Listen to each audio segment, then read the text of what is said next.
please refrain from that.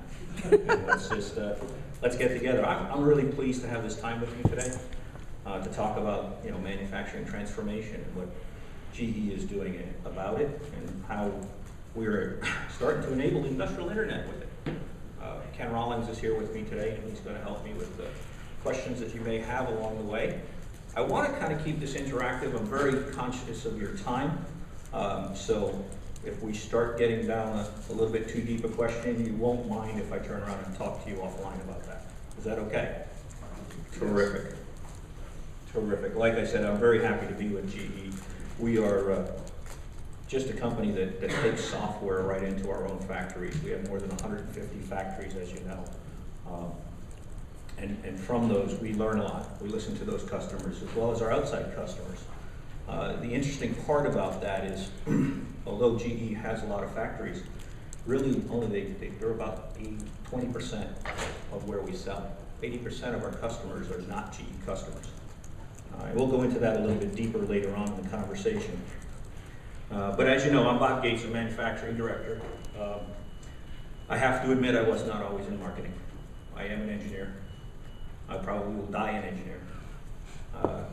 It's just inbred in me. It's been trained into me. I love the fact that I grew up in many different types of manufacturing facilities, starting with my dad's, which was actually an industrial laundry. Moving into companies like General Motors, having the pleasure of working with them back in the 80s. In the 90s, I was with a company that did chemicals called Herbst. Moved into life sciences and pharmaceuticals with Pfizer before joining GE about 10 years ago. So a long 30-year career of just figuring out how stuff works in manufacturing. So if you want to swap war stories later, I'll be glad to tell you some of the insights. It's a lot of fun. Today, what are we announcing? Well, we're announcing because we listen to our customers the way we're moving forward, helping make their life a little bit easier. But I wanted to spend a little bit of time kind of setting up why. So we're going to talk a little more about transforming manufacturing. What I mean by it, I think what you guys will feel from it. It doesn't help if we don't have some kind of a roadmap as to how to get better. So we'll talk a little bit about the industrial internet and a quick and easy roadmap for it. And then we'll go into the bigger things that manufacturers all decide and desire, the least amount of risk possible, and why that kind of plays into really why we're changing or have this press release today, right? And we're going to always bring it back to reality and show you where we're doing it with customers. Now, I can't use customer names, so you'll trust me when I'm telling you, we work with very large customers. And we'll go into those benefits, what they're seeing, not what I'm seeing, not what GE's 150 manufacturing plus sites are seeing, what they're seeing. Because, if you talk to somebody in GE and I go and say, GE said it, you guys are like, so what?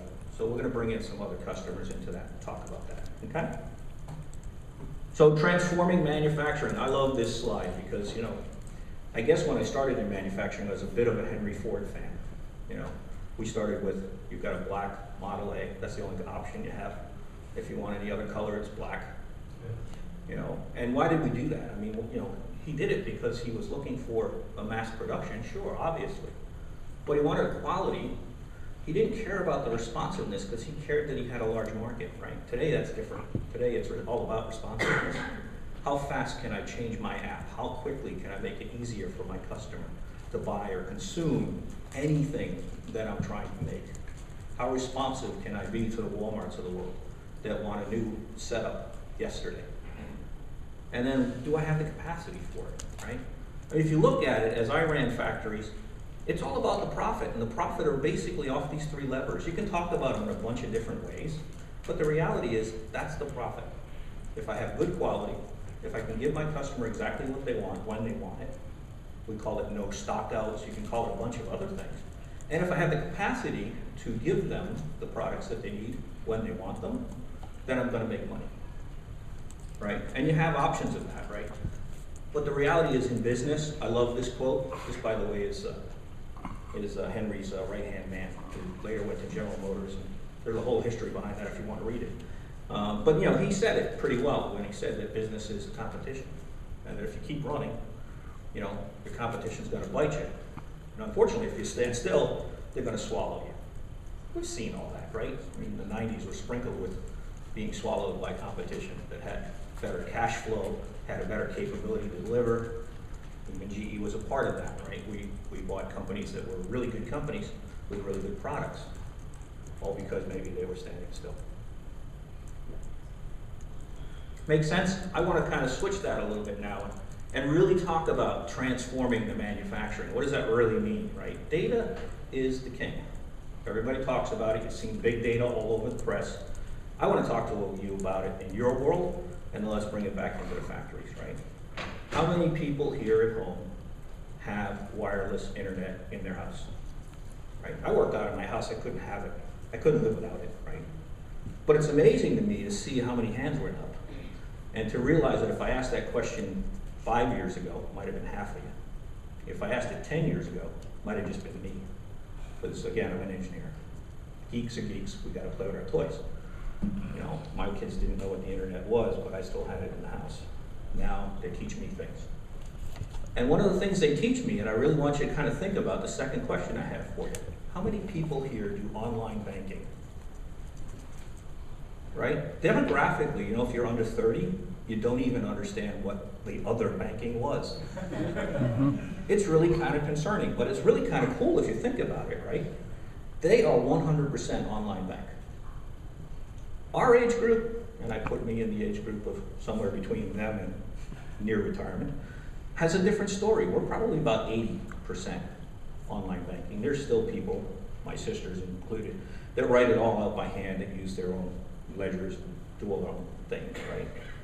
But then if you look at the generation above us, our moms and dads, well, you'd think they're slower and lower, right? Because that would be something where you'd be like, yeah, that makes sense. No, they're not.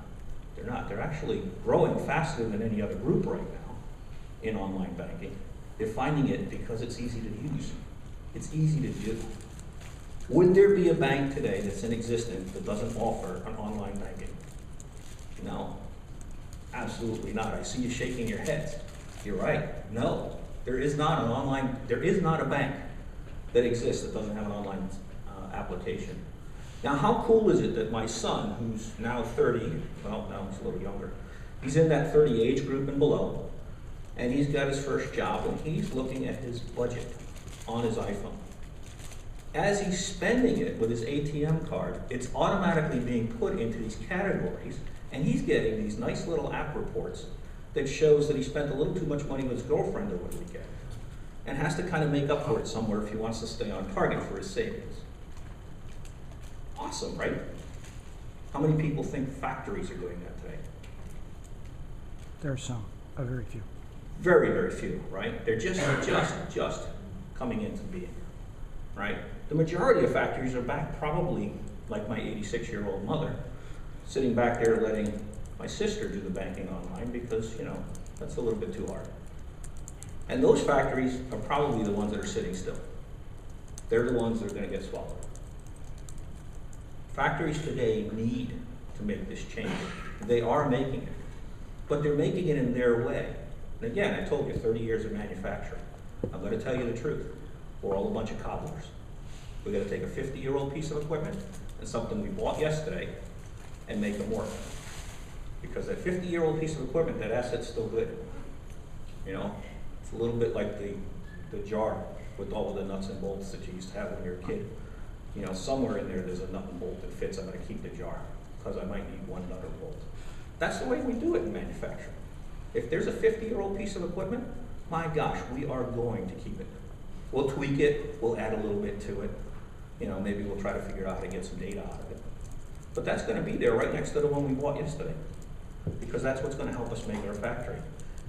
So you have two options in this world, right? You got two possibilities. You can lose, as Henry says, or you can win. And if you're going to win, you have to change. But if you're going to change, you have to be mindful of where you're changing and how you're changing. And that's why I want to spend a minute or two just kind of talking about the roadmap to the industrial internet. Because like GE, all of our customers seem to have those 50-year-old pieces of equipment and those places that are brand new. And we believe that if you want to work on the profit, the quality, the responsiveness, and the capacity, that you need to find where you are now, right? Just like the little Google map, I hit the button, I'm located here. You need to find that out, you need to figure that out, and you need to understand where you need to go. Right? If you don't really need to go the whole journey, or you only need to go a little spot, a little bit to the left, a little bit to the right, it's a cool thing. I flew here in the plane last night. I landed at about 10 o'clock after 2 connecting flights that were somehow strategically located by the airplanes to neither serve food. What was the first thing I did when I landed besides getting in the car? I found a Denny's. I was hungry, right? You need to understand where your problems are and where you want to go. And you need to connect to what you have to connect to make your business profitable, to focus in on the quality, the responsiveness, and the capacity. And I always say you need the right tools. I've seen people use the wrong tools. I've used the wrong tools in the past. I gotta tell you, it hurts. You know, it's a lot like my friend who's a cosmetic surgeon says to me. He said, Bob, he says, you can use a meat cleaver or a scalpel. If you're doing cosmetic surgery, you probably want to use a scalpel. It's gonna look a little better. So think about that when you're looking at it. And really what I want to do over the next couple of slides is really give you some examples. I want to talk about quality and responsiveness and capacity in a way you can see it. This is real. This is what our customers are using today.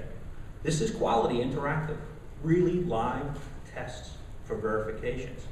You can see them. They're not buried in the desk over here, on that production line. They're not back in the lab where they might have been performed. They're at your fingertips. You're able to drill down into it and actually see what happened. You can look at the plot, the analysis. You can start understanding what tests are causing you to drift on your product. I gotta tell you, brand protection was the #1 thing when I was running a plant or running a network of plants. Reality is, that's what kept me up at night.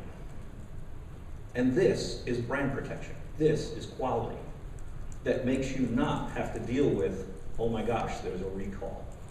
Or I gotta cover a warranty issue on some major components for the next 5 years. This gives you the solidity that says, hey, I've got it. It's been built right. I know where it's drifting. I can correct it along the way rather than correct it after the fact. Responsiveness. I love this chart. This is one of my favorite charts because this is actually a live Gantt chart. I had Gantt charts like this. My friend and planner Joe in one of my facilities actually had a chart like this. Of course, it was on a wall. It was about as big as me and about, well, twice as wide as me, although I'm getting wider. And that was moved around with a bunch of Post-it notes or metal, magnet pieces. And we used to meet there on Thursday. So we'd know what Monday's production was going to be like, and people are laughing now so I can see where I'm going. But the reality is, by about the end of that meeting, that didn't mean a damn thing. Somebody called, there was another production responsiveness that needed to be done. Walmart wanted a special package, the customer wanted a different design. It didn't really matter, but you knew this was going to be interrupted.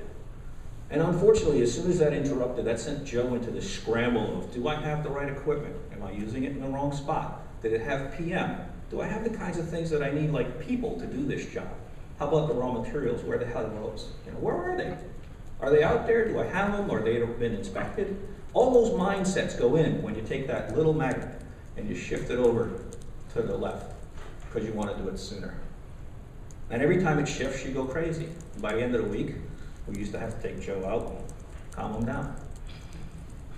This tells you all that. I mean, my gosh, this is so easy to just jerry it around and go, boom. Okay, I don't need those raw materials, but I do need these. Here's the quality inspections for them. You can start to use that. Oh, wait a minute, you've got a PM that you were supposed to do in between that run. Can you actually run before the PM, or do you have to do that beforehand? It blocks you. It tells you what you have to do. It's really Joe, with, a little bit more intelligence behind it. I like Joe, but he just wasn't as smart as this is. Capacity. All right, I apologize. I don't want to spend the next 20 minutes of talking to you about my favorite subject, which is OE. I am a zealot. My kids are going to college because I figured this out. I want a heck of a lot more pay because when I was in capacity, when I was in the plant manager role and the leadership role, I got paid based on compensation. of how well I did. This is how well I did. When I figured out that this formula told me all the things I needed to do, I could benchmark that against my goal, and I made money. Fortunately, my kids are going to pretty good schools, but I can cover it because of the bonuses. This is awesome because this one happens to be interactive. At the time I was doing it, I had to do it on paper and have people help me, and there was spreadsheets involved. And they used to call me the spreadsheet dictator because they just didn't like the idea that I was killing them with telling me how to do this. Today, this stuff comes up, it's there, you can drill into it. I can move down and say, well, okay, that's my quality, I like that idea, but what happened? Where's my root cause? What's my most probable cause? All from clicking buttons. All that stuff getting built in gives me more units per minute. More units per minute is capacity. And I'm now able to take that capacity and help the sliding Gantt chart around to know exactly what I have to do to be responsive to the customer. But like I said, you have to do it at mitigating the risk, right? We are a bunch of manufacturers, and manufacturers don't like risk. So if you did that as a big bang, that would probably not be what most manufacturers would do, right? Let's rip it out, let's replace it, let's make sure we got an understanding of what we're doing. Our customers don't work that way, neither does GE, right? We've got to do our 50-year piece of equipment and our just installed yesterday piece of equipment. And we've got to make sure that it works. What's really cool is we keep listening to our customers, and a lot of our customers, you'll see here a list of components that they'll buy, because our products are set up to buy what you need. You don't have to buy the whole bundle. Would love you to, in some cases, a lot of customers have. And that's really what kind of drew this press release along, right? Because we have customers that have plant applications, data mart, scheduler, vision, right? And it's really cool, we love it, and they love it. But then they start telling us things like, you know, built-in interoperability is really keen to us because we don't want to have to deal with it separately as separate entities. So release it at the same time if you can. You know, bring it out and test the things that are important to your interworkings of these pieces of equipment and this software package so that we're not disrupting the world when we go and do the upgrade, or we're not doing 5 upgrades in a row because you released them differently, right? And that's what they mean, that's what they want to do. They want it easier to consume. So we consume it by byte, whichever product you want, and we consume it by release schedule being the same time, so that when you buy the next product, you know it's going to work together. It's going to be much better for you. And finally, we're open and layered, because remember, we understand the 50-year piece of equipment and the one last minute just installed. And we know that you've got to have places to go to bring all that data together, to visualize it correctly. So we look at something like vision, and I'm going to talk about vision just for a second. Those slides you saw before with vision, but they could have just as simply been that Excel spreadsheet that you still liked, had, or that software package from the other customer, your vendor that you bought. And you know, it's good enough for now, I still got to write it off. In our world, we connect all that together. We bring that together with one vision so that you can see and interact with the data, whether it's coming from your quality system in your laboratory, or whether it's coming from our quality system, or whether it's coming from the supplier, right, through the ERP layer. And talk about proven results. You know, risk mitigation is all about where else have you done it? Where have you done it before? I talked to you a little bit about, you know, GE and our large amount of sites, and I really didn't talk to you to tell you that, you know, we make everything from lighting to jet engines, because I think you mostly know that. But think about it for a second. If you're trying to make a light bulb, commodity item that's got to go really fast, or a jet engine, not so commodity item, that we all hope works every time we get in a plane. There's a totally different realm there, right? That's a great place to learn. And then we've got things in between, like we're trying to make an appliance. You know, we're trying to make our med devices. So somewhere in there, there's probably good things for us to know, but we listen to our customers too, and here's where they are.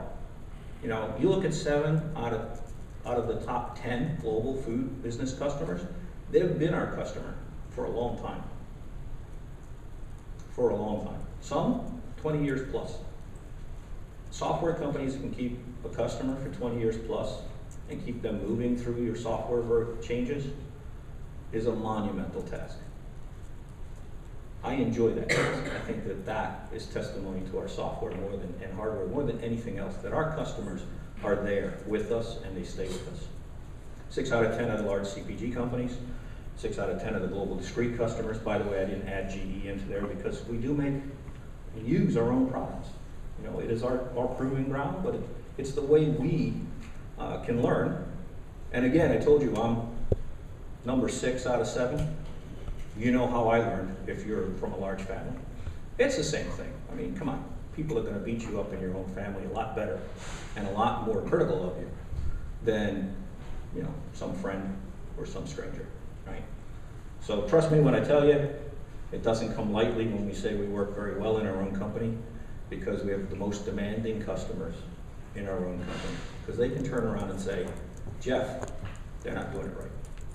They go right to mom and dad. And mom and dad kind of smack you around and get it done right. Yeah. Make sense? So with that, let me go into what some of their benefits are. And I kind of kept this high level for you. We can certainly talk about it in details. And I want to make sure you know that it is about the quality, it's about the responsiveness, and it's about the capacity. These are conservative numbers. I would love to have one of my customers tell you the real number. They won't tell me. They consider it intellectual property. They consider it their competitive edge. So they get very skitsy when I say, hey, can you go talk to another CPG company? And they say, sure, only if we're about to buy them. Because, you know, if we tell them, maybe they'll be buying us. And that's kind of the reality, right? That's the competitive analysis that they have. They see the stuff as being able to stay ahead of the competition so they don't get swallowed. Responsiveness, obviously, you know, 15% responsiveness. What does that mean? You know, I look at that and I still get baffled. I'm like, you're kidding me. I can basically change my mind on what I'm running or how I'm running it based on what's going on with my customers. You know, they switch a product from one kind of jelly to another and they want more of that. I can change it. I can change it on the fly. I can get there much faster. That's amazing. You know, you don't have to have that extra inventory in the warehouse hoping like hell they're going to buy it, or keeping it hoping that it's going to stay to the expiration point. You don't have to wholesale it off to somewhere else.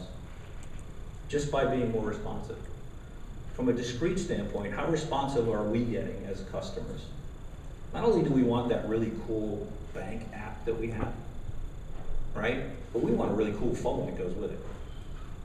Yeah, and maybe we want it in colors now instead of the white they used to give it to us in. Right, Ken?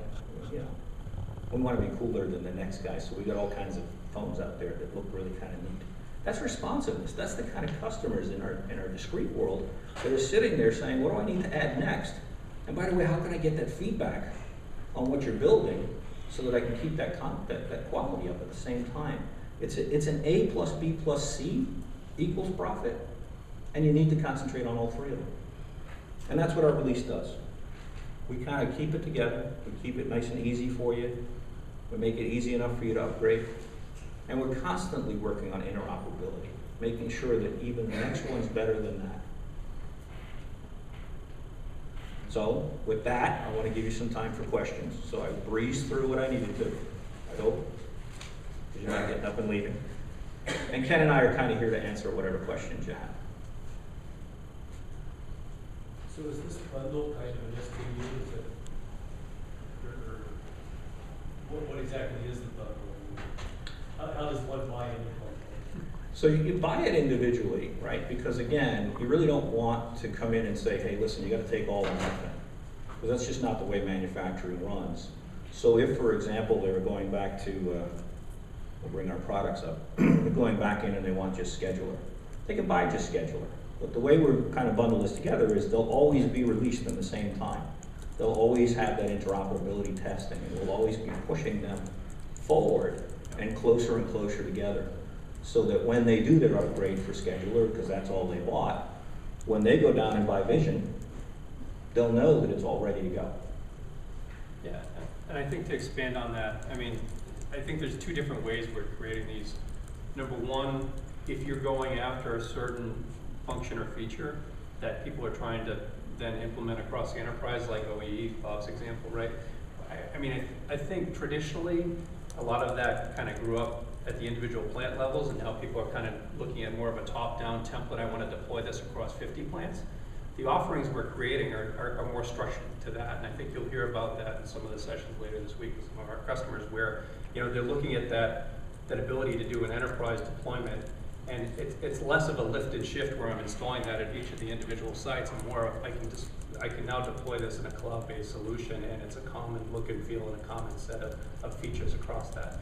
At the same time, when we're looking at certain verticals, like with the Proficy for manufacturing discrete product, in that case, we've bundled some of the capabilities of scheduling and some of the other aspects that you might find in some of our other products into a solution geared at that individual vertical. Excuse me. The Internet of Things is a big theme of this conference. Mm-hmm. And GE, I know it's not GEIP, but GE has a great initiative around Predix. Right. Mm-hmm. Can you talk a little bit about how Proficy, is there any plans for Proficy to work with Predix? Yes. In our overall architecture and as we move the Proficy products forward, what you're going to start hearing is how Predix components are becoming part of Proficy. That's happening today. We're not making a formal announcement as part of this session, but with what we're doing with the Internet of Things and what's going on at our Center of Excellence in San Ramon, in some ways think of it as there are engineers there. We actually have a team of GEIP engineers at the facility, and as we're bringing out these new commercial products, we're leveraging the expertise and some of the work that's going on with the Predix team and some of those components, and you're seeing them in some of the visualization components that Bob just showed. So as we continue to evolve, yes, it's all coming together. So when are we going to hear some announcements? Typically when you hear news anchors have this kind of conversation, news anchor responds with, well, help me make some news. Right. No, I think you'll hear some of those things coming out probably within the next year or so. I mean, right now it's more of a sharing of engineering expertise across the different teams, and we're looking at how we can leverage those components. The way I look at it is they're helping us go faster, right? There's certain things that we might have taken on in the past in GEIP that now are kind of being delivered as a component that we can now leverage and standardize on and move forward on. So I look at it as an accelerator to our development. Well, I'm looking forward to the next ARC forum where we can hear about this. Absolutely. Absolutely. Is there a version of Proficy, a version number associated with these new capabilities? It's always built into the releases. Right. So some of the things we just showed were Plan Applications version 6.2 and Vision 6.2. So there was a set of products that all came out in the fourth quarter, including Open Enterprise, Plan Applications, and Vision. I think that was all at a 6.2 level. Yeah. Manufacturing discrete as well at 6.2. Yeah. Yes, Joy Ward with the Automation Insider. We're all kind of concerned now about cybersecurity with plants, et cetera, and recent news about that. How is that affecting how you're looking at upgrades or future releases? Well, security has always been number one at GE. Our own personal websites are the most hacked in the world. We work very closely with companies that are professional at hacking products. And one in particular happens to work with the government, and they're in Colorado, and we work with them to make sure that all of our products, because they're in so many various areas like infrastructure that Homeland Security would care about, or certain chemical manufacturers that Homeland Security might think about, we're constantly making sure we're one step ahead. And that, unfortunately, is the way it's going to be. You just have to be one step ahead. And that's probably what keeps Ken up at night. Thank you, gentlemen. Thank you. Thank you.